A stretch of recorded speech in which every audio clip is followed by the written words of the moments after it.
Senhor, eles terão sonhos, eles terão visões. Espírito Santo, entre em cada casa hoje, vai entrando no coração do marido, da esposa, dos filhos, dos pais, dos netos, dos avós, dos irmãos, dos sobrinhos. Entre em cada lar hoje, cadeias sejam quebradas, porque aonde a luz chega, as trevas se dissipam. E em nome de Jesus, nós oramos contra o espírito do vício.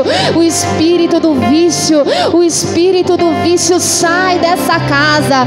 O espírito das brigas saia dessa casa, vai saindo em nome de Jesus. As idolatrias sejam quebradas em nome de Jesus.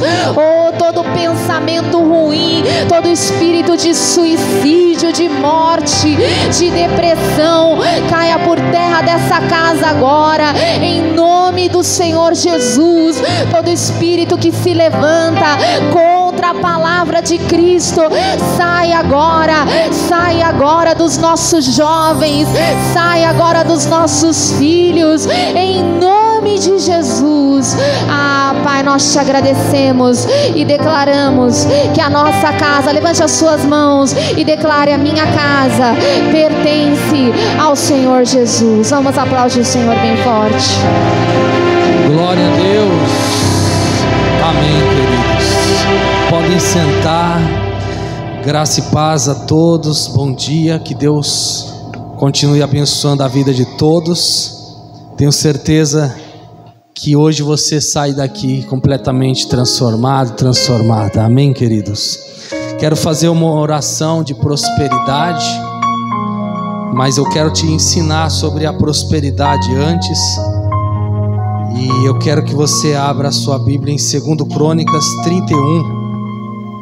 2 Crônicas 31, versículo 31:5, perdão.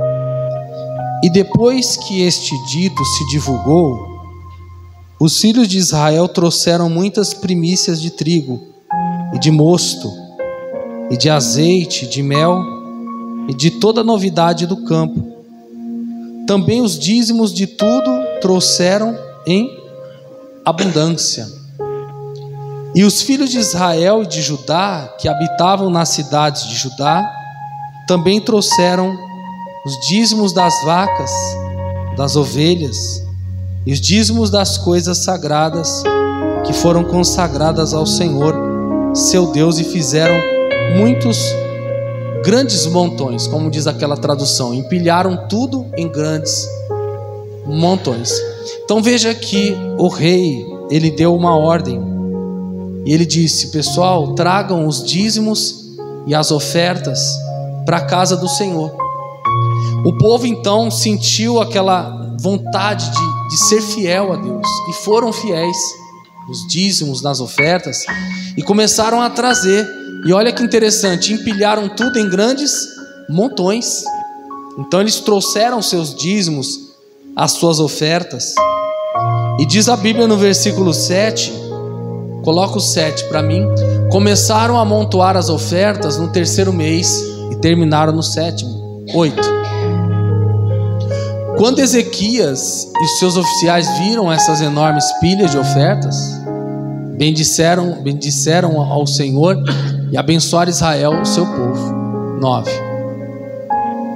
Aí ele perguntou, o rei ficou impressionado com tantas ofertas, tantos dízimos que estavam trazendo, e ele perguntou: de onde veio tudo isso? Perguntou Ezequias aos sacerdotes e aos levitas. Versículo 10. Olha agora, esse versículo 10 é o principal.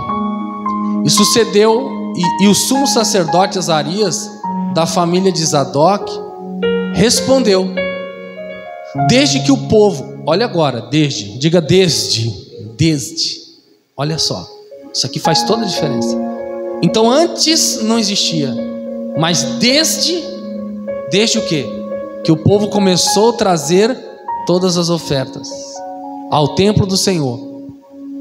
Estamos comendo desses alimentos armazenados, mas ainda há muita sobra, porque o Senhor abençoou o povo que trazia. O Senhor abençoou quem? O povo que trazia. E ainda sobrou essa grande parte. Coloca na linguagem de hoje, esse versículo aí. NTHL. Nova tradução, linguagem de hoje, LH. Isso, NTLH. Então você entende que quando o povo começou, antes do povo trazer, nem o povo e nem o templo tinha prosperidade. Viviam a vida normal.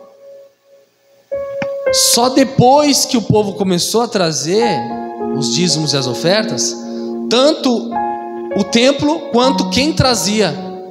Veja que o dízimo e a oferta é uma bênção para dois lugares, para a igreja e para a casa de quem entrega. Diga glória a Deus. Tem gente que pensa, não, quando eu entrego o meu dízimo, a minha oferta, eu abençoo a igreja.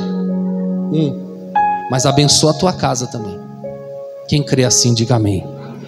É o que está dizendo aqui, queridos. É isso que eu quero trazer para vocês hoje. Que quando você entrega um dízimo, uma oferta, abençoa a casa de Deus, mas ao mesmo tempo abençoa a tua casa. Isso é o que está dizendo. Então quando o povo trazia o dízimo e a oferta, não só abençoava a casa. Não, estamos reformando aqui o altar, estamos abençoando, estamos pagando ar-condicionado, estamos melhorando as condições da igreja, pagando aluguel. Sim, mas quando você ajuda, oferta e dizima, uma bênção chega na tua casa. É o que diz aqui para a gente finalizar esse entendimento. Desde que o povo começou a trazer. Então antes de trazer não havia prosperidade nem para o templo e nem para a casa deles. Desde que você, então toma posse. A partir do momento que você trouxer dízimos e ofertas, a partir desse momento a tua casa também vai ser abençoada. Desde que o povo começou a trazer todas as ofertas e os dízimos ao templo, nós temos tido bastante para comer e tem sobrado muita coisa. O Senhor Deus tem abençoado quem? O povo que traz, o seu povo. Por isso, leia agora comigo essa parte. Temos comida até demais. Deus vai colocar bênçãos até demais na tua casa. Pode aplaudir o Senhor. Glória a Deus. Então eu quero orar pelos dizimistas e ofertantes. Feche os seus olhos. Meu Deus, abençoa todos os dizimistas e ofertantes dessa casa. Aqueles que vão entregar o dízimo hoje, já entregaram, vão entregar as ofertas. Abençoa todos com essa palavra, em nome de Jesus.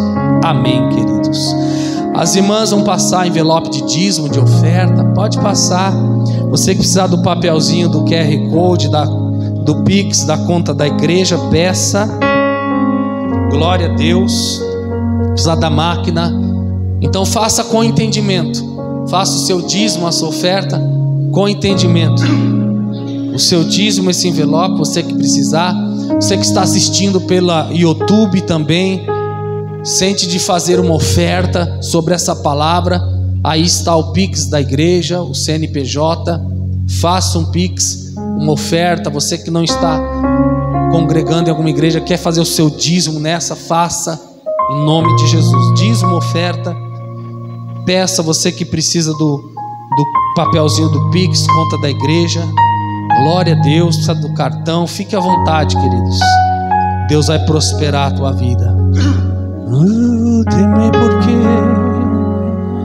se eu estou guardado por quem nunca perdeu batalha, seu nome Jeová Jireh, e nos prover de novo. Eu creio em ti, haja o que houver.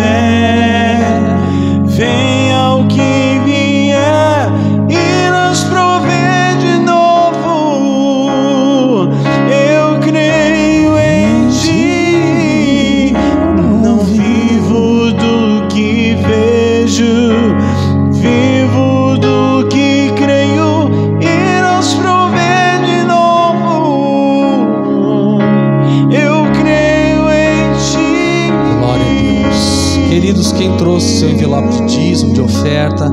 Pastor Marcos, eu trouxe envelope de oferta especial do aluguel dos colunas. Qualquer envelope, segure. Pedido de oração, quem trouxe também, segure. Coloque no coração. Pai, abençoa todos os dizimistas, ofertantes, os que ajudam hoje, os que já ajudaram, os que fizeram diretamente pelo Pix, pelas transferências. Prospera esse povo, essa igreja, multiplica. Vai sobrar, meu Deus, vai prosperar. A prosperidade sobre dessa palavra se manifesta na vida desse povo. Eu os abençoo em nome de Jesus. Amém. Glória a Deus. Coloque na salva que estão passando os seus dízimos, suas ofertas. Glória a Deus. Glória a Deus. Domingo que vem, queridos, nós vamos ter o último domingo do mês. Nós vamos ter a oração pelos aniversariantes. Quem fez aniversário em janeiro? Jorge é dia 1º, né?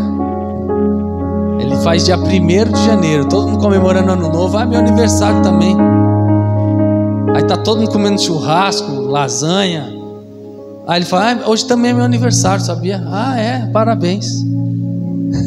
Dia 1º, né? A irmã Juliana fez que dia? Dia 4. Dia 4 já passou, né? Já passou o ano novo. Alguém mais fez em janeiro? Então domingo que vem vamos entregar o bolo para todo mundo, orar e glória a Deus. Queridos, eu tenho esse envelope aqui dos colunas. Tem alguns ali ainda. Esse envelope é para ajudar o aluguel. Se você não tem, eu gostaria que você pegasse para trazer até domingo que vem uma oferta dos colunas para ajudar o aluguel da nossa igreja. Passa lá, queridas. Quem não tem envelope do aluguel, levanta a mão. Pastor, eu vou ajudar. Eu vou trazer a oferta do aluguel. Até domingo que vem, dia 28, eu vou ajudar esse aluguel. O que Deus tocar no seu coração, que você sentir, você traz, e Deus vai te prosperar em nome de Jesus. Amém? Pode guardar, já está abençoado. Queridos, na quinta-feira nós temos estudo bíblico, né? Quinta-feira nós estamos fazendo um estudo do Salmo 91. Nessa quinta-feira eu estarei aqui às 9 da manhã. Eu vou estar também às 3 da tarde. E eu vou estar também às 20. Às vezes quando eu não posso, o Leandro faz estudo também, ele ministra com grande capacidade. Mas nessa quinta eu estarei aqui. Feriado. É verdade. Bem lembrado. Ó, ninguém me falou nada. Então quinta-feira, voltando, quando é feriado, o que a gente faz? Um culto especial de manhã. Amém? Vamos aplaudir Jesus pela vida da irmã. Tá vendo? Vocês não me lembraram? Ainda bem que a irmã Regiane veio aí, ó. São Paulo, aqui é grudado, né, irmãos? Então, mas a maioria trabalha em São Paulo. Quem trabalha em São Paulo aqui? Tá vendo? Então, quinta-feira é verdade. Quinta-feira aqui nós vamos ter o culto especial, 9 da manhã, queridos. É um culto especial onde a gente reúne toda a igreja, todo o povo. 9 da manhã eu vou falar do Salmo 91. Eu quero falar da quinta lição, tá? E eu vou explicar direitinho ali, vamos orar. Então, quinta-feira, 9 horas da manhã. Glória a Deus por isso, tá bom? Agora eu quero que você abra a sua Bíblia em Lucas capítulo 15.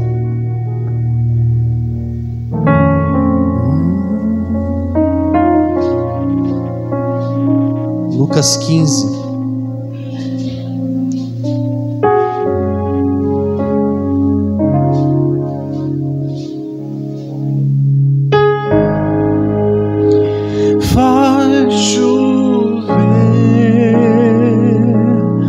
Faz chover,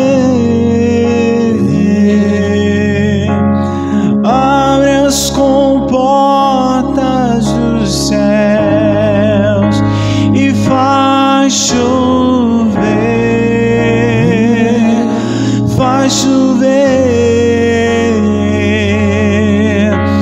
abre as comportas dos céus e faz chover.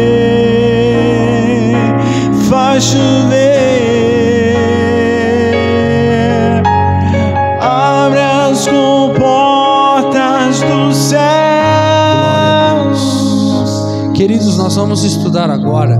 Quero trazer aqui uma palavra. Eu coloquei o nome dessa mensagem das parábolas das perdas. As parábolas das perdas. Nós vamos ver aqui nesse texto 3 perdas. Um pastor que perdeu uma ovelha, uma mulher que perdeu uma moeda e um pai que perdeu um filho. Então Lucas capítulo 15, versículo 1. Você é fiel a Deus, aprenda uma coisa. Eu aprendi isso. Quando você serve a Deus, você é fiel a Deus. Quando você perde algo aqui, Deus já preparou, antes de você perder, já preparou lá na frente para devolver. Você está entendendo? Então eu tive que trocar os 2 pneus da frente. É caro um pneuzinho, hein? Mas aí eu passei lá. Você tem um cartãozinho, não tem? Um plástico? Passa ali algumas vezes, pronto, 6 vezes, vai pagando aos poucos. Então quando você perde uma coisa, Deus já preparou lá na frente. Então eu perdi, glória a Deus. Tá lá, vamos pagando, Deus vai dando prosperidade. Vai sendo fiel, e como a palavra de prosperidade hoje, vai sobrar. Diga glória a Deus. Então vamos fazer uma leitura aqui desse texto, Lucas 15, versículo 1. E chegavam-se a ele todos os publicanos e pecadores para o ouvir. E os fariseus e os escribas murmuravam, dizendo: este recebe pecadores e come com eles. Ele lhe propôs esta parábola, dizendo: que homem entre vós, tendo 100 ovelhas, perdendo uma delas, não deixa no deserto as 99, e não vai após a perdida até que venha achá-la, e achando-a, a põe sobre seus ombros, gostoso, e chegando a casa convoca os amigos e vizinhos. Coloca na corrigida, por favor, o pessoal acompanhar. Dizendo-lhes: alegrai-vos comigo, porque já achei a minha ovelha perdida. Digo-vos que assim haverá alegria no céu por um pecador que se arrepende, mais do que por 99 justos que não necessitam de arrependimento.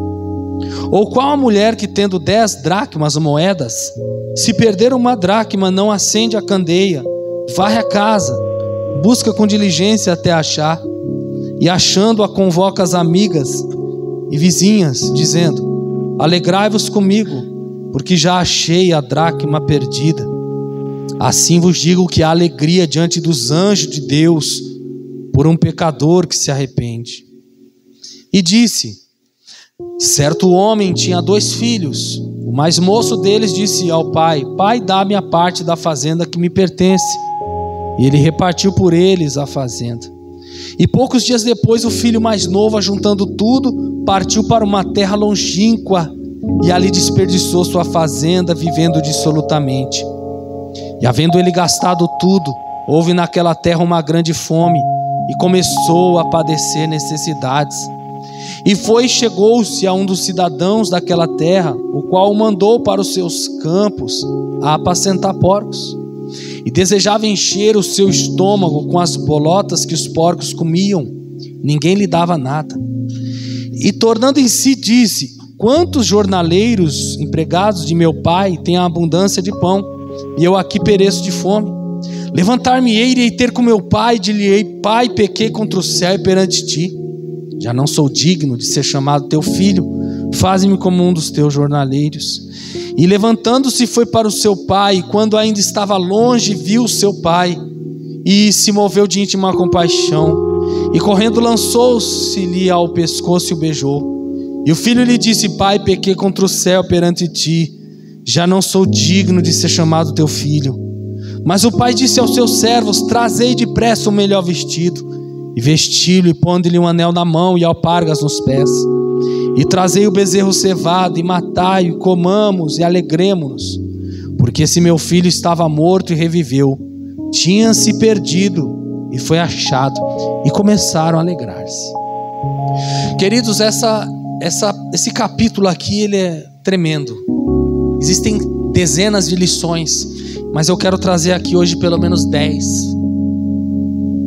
A Bíblia que nos mostra que Jesus andava no meio dos publicanos e pecadores. Aquelas pessoas, elas tinham vontade, um desejo de ouvir a palavra de Deus. Enquanto os fariseus e os hipócritas se distanciavam, se achavam muito justos.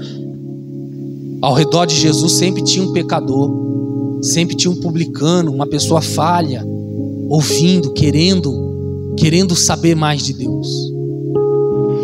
E numa dessas reuniões, os fariseus começaram a murmurar com os escribas, e começaram a murmurar e falar: mas esse Jesus, que profeta é esse que só anda no meio de pecadores?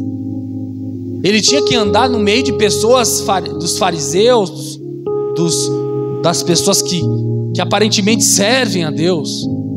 Jesus então, percebendo essa murmuração, Jesus então propõe 3 parábolas, aonde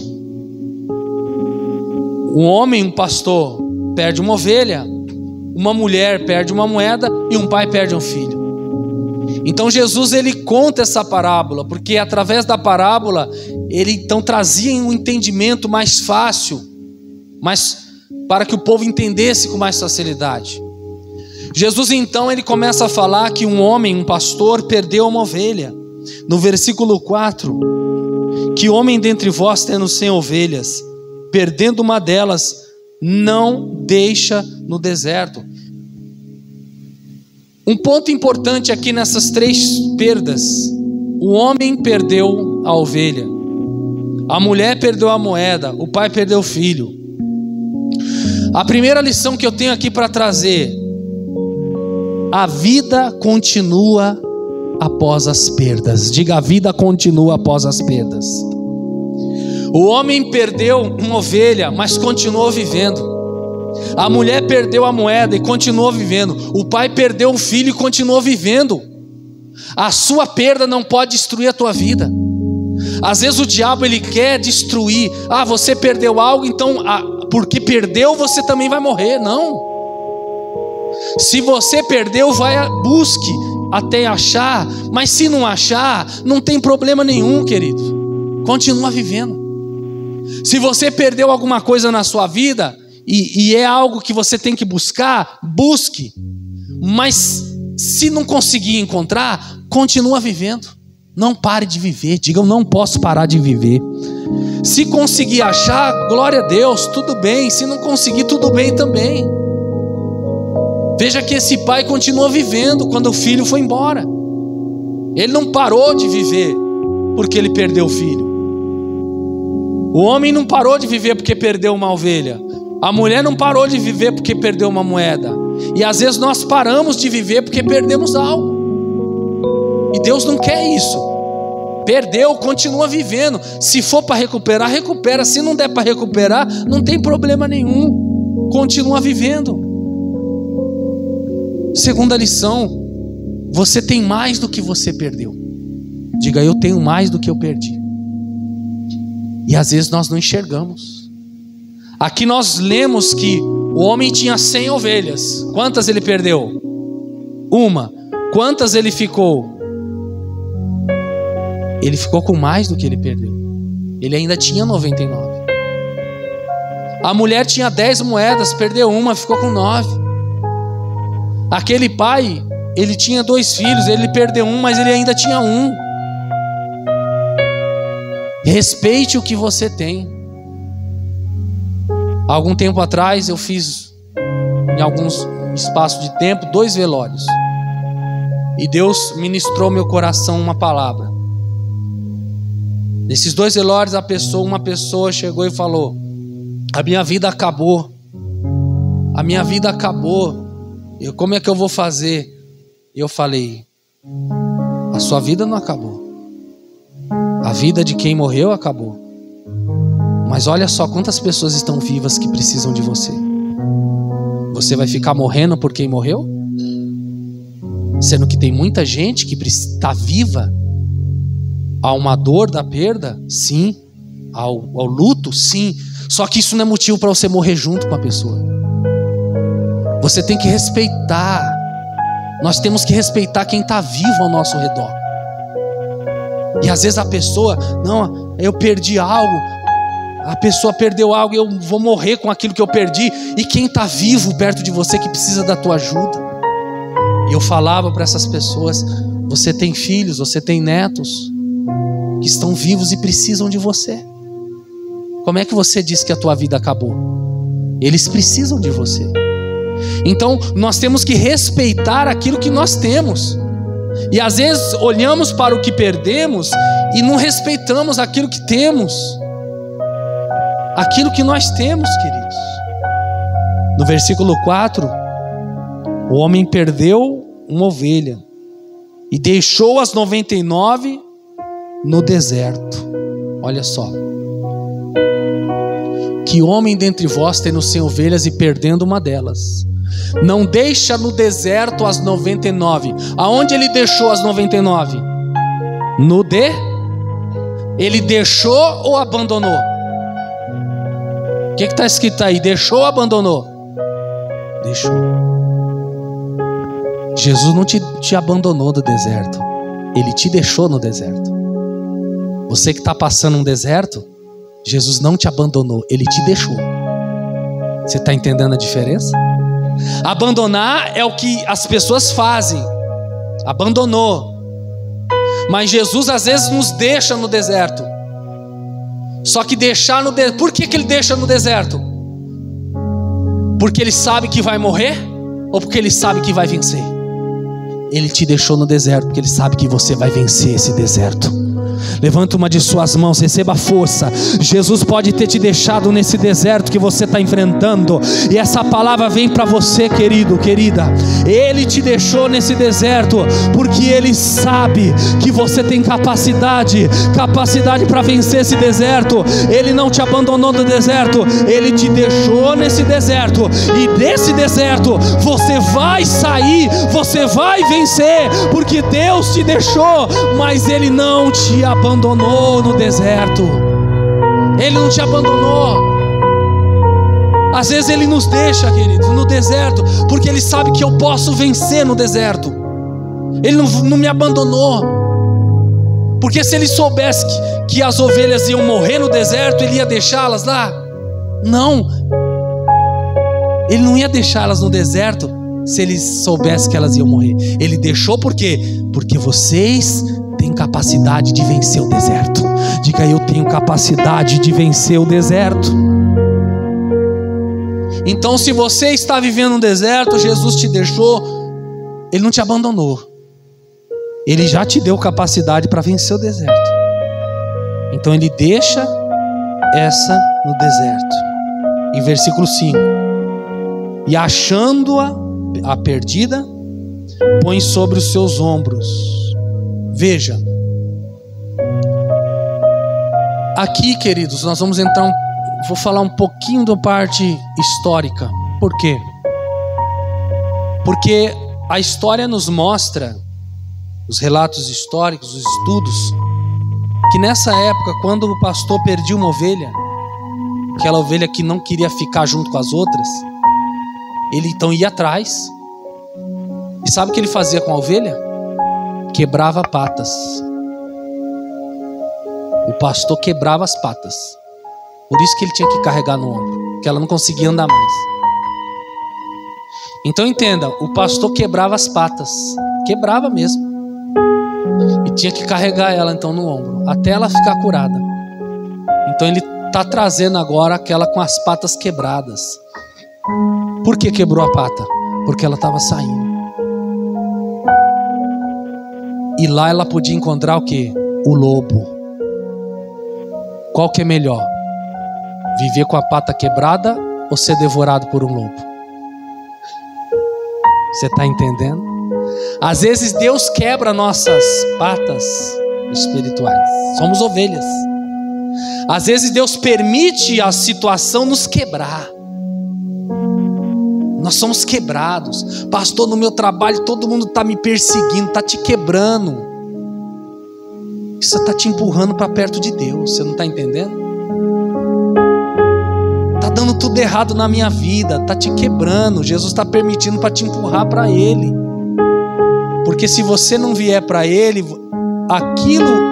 algo pior vai te destruir. O lobo vai te destruir.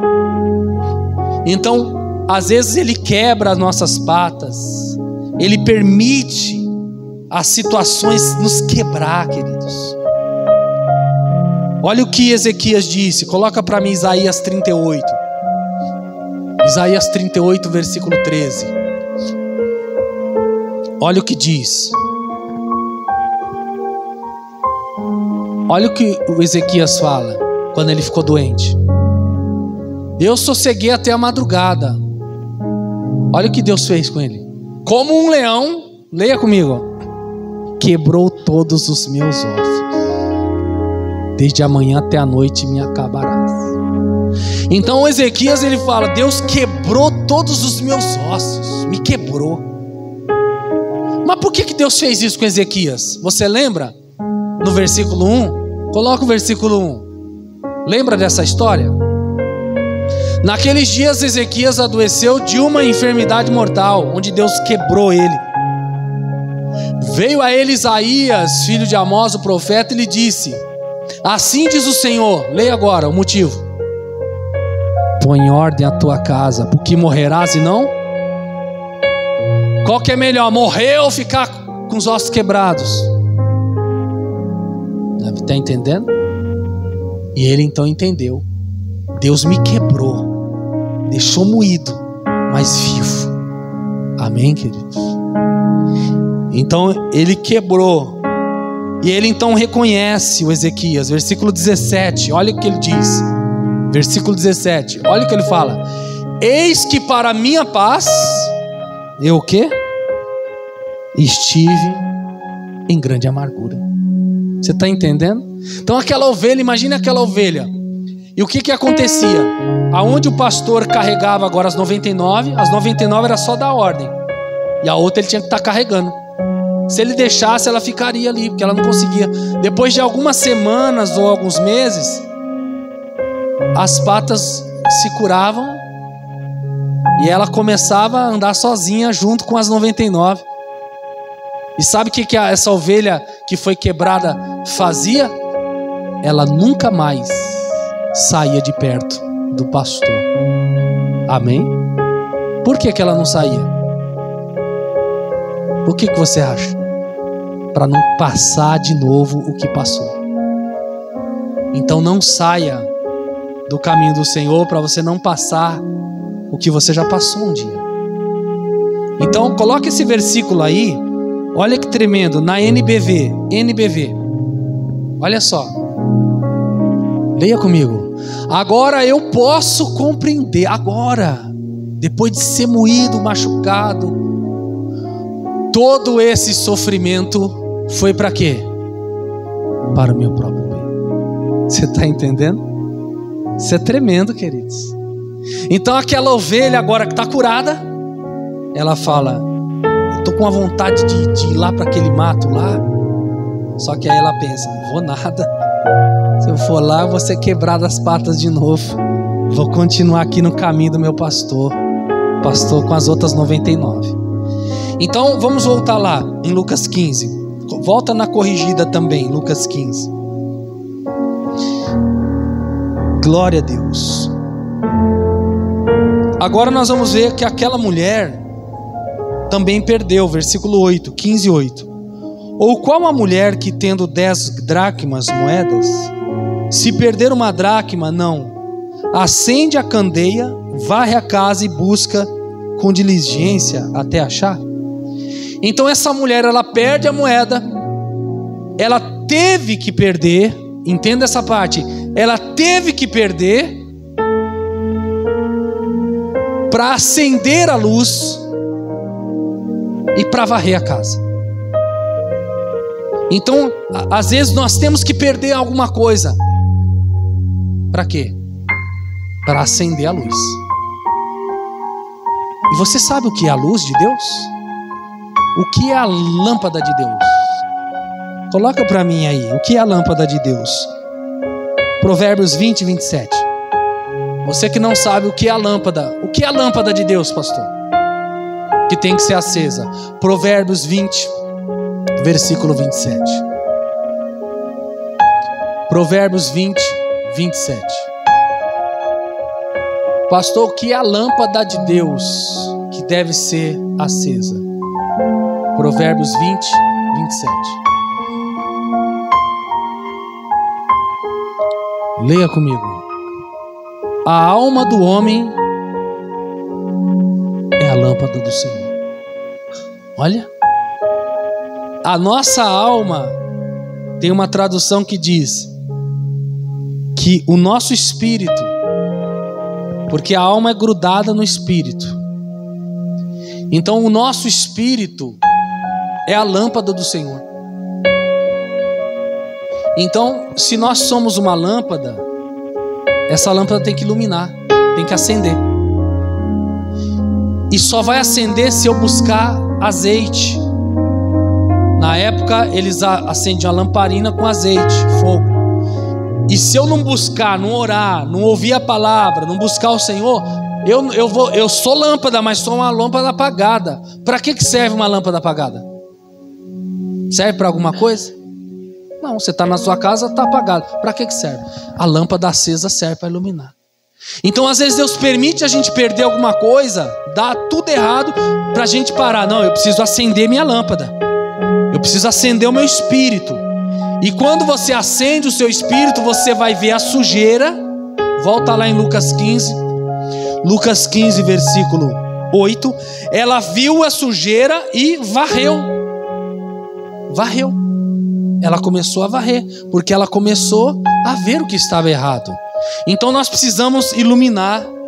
Às vezes Deus permite a gente perder para a gente iluminar o nosso espírito. E agora nós vamos finalizar com o filho pródigo. O pai perde um filho e o filho gasta tudo que tinha. Versículo 14. Havendo ele gastado tudo, houve naquela terra uma grande fome e começou a padecer necessidades. Queridos, quando o filho teve aquela ideia, ele teve um plano. Diga plano. Diga projeto. Sempre que você tiver um plano, um projeto, ore a Deus. Deus, esse plano, esse projeto é tua vontade?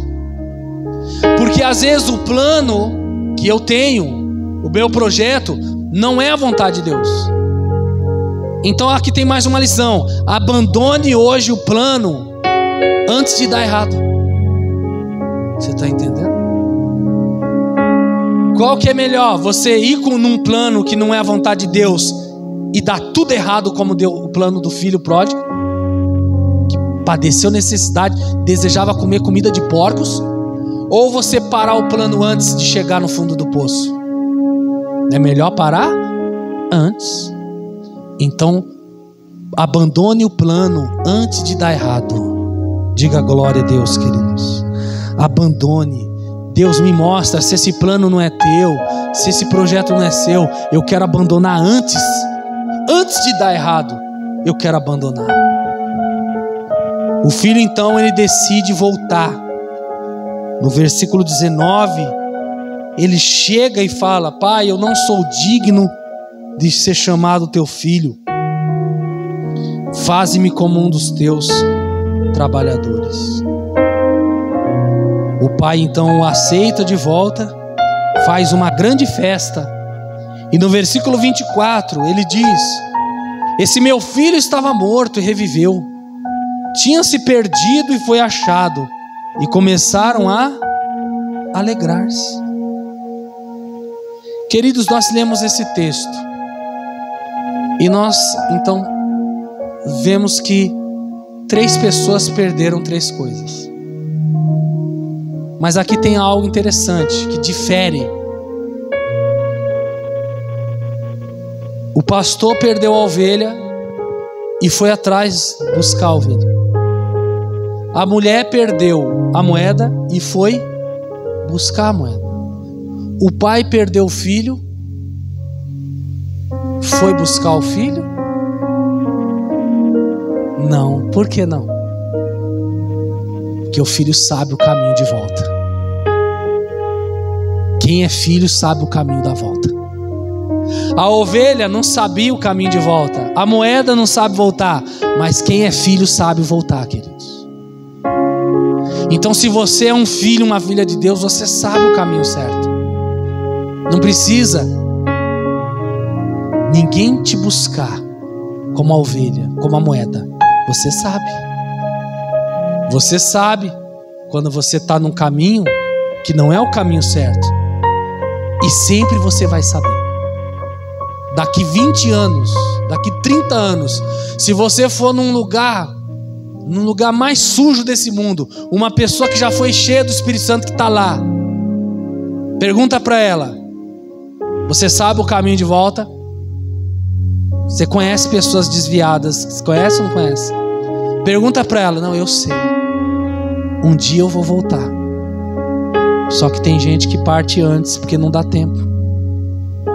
Ela está tão fraca que ela não tem forças para voltar. Só que ela sabe voltar. Ela sabe que ela precisa ir à presença de Jesus. Muitos conseguem voltar, mas muitos não dá tempo mais. Então, olha que interessante, queridos. O pastor foi buscar a ovelha, a mulher procurou a moeda, mas o filho foi embora. Filho, você sabe o caminho de volta e você vai voltar. E o filho voltou. E para a gente terminar, queridos, eu tenho uma última coisa a falar. Nós vimos aqui 3 perdas, 3 histórias que começam com perdas. Só que as 3 histórias terminaram com festa. E eu quero declarar sobre a tua vida que aquilo que começou com perda vai acabar com grande festa. Levanta uma de suas mãos e receba essa palavra agora. Eu profetizo sobre a tua vida. Tem uma área da tua vida que começou com perda, talvez começou esse ano com perda, e eu estou declarando sobre a tua vida, sobre a palavra do Senhor. Essa história que começou com perda, ela não vai terminar com perda, ela vai terminar com festa, com recuperação, com prosperidade, com vitória, em nome do Senhor Jesus. Pode aplaudir o Senhor. Aleluias, glória a Deus. Fiquem de pé, queridos. Essa história que começou com perda vai acabar com festa. Aleluias. Levante as mãos, feche os olhos. Receba essa palavra no teu espírito. Eu abençoo a tua vida, a tua saúde. Diga para Deus: Deus, eu creio que a história que começou com perda vai terminar, meu Deus, com grande festa. Oh, Ele restitui tudo que você perdeu. Ele quer restituir, Ele vai restituir. Ele já está restituindo hoje. Oh, aleluia, Jesus. Vai tomando posse da bênção, querido. Vai tomando posse. Se Ele permitiu você perder algo, Ele permitiu você ser quebrado, quebrada, Ele tem o melhor, Ele tem o bem para nós. Aleluia, Ele tem mais do que nós perdemos.